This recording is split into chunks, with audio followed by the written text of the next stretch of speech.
الدولة طبعا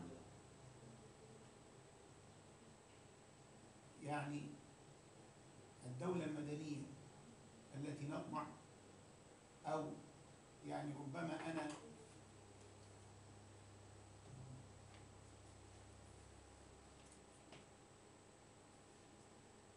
يمكن التفسير اللي جبته الدولة المدنية بمعنى الدولة غير العسكرية، والذي يتولى فيها الحكم رجل مدني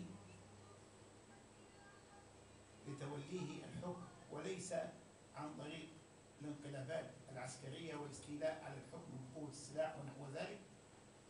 واستعمال هذا المصطلح بمعنى أو بهذا المعنى والمطالبة بدولة مدنية بهذا المراد لا شيء فيه وليس ممنوعا، والإسلام يدعو لأن يتولى أمور المسلمين من يرضونه هم، ويمنع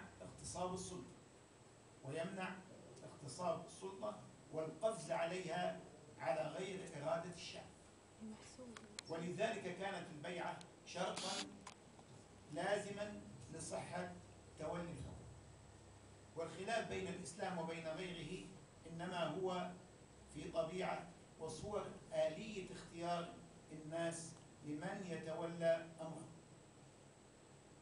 أما أصلا أن يتولى أمر الناس من يرضونه بطريقة مدنية، فهذا أصل عظيم من أصول السياسة في الإسلام.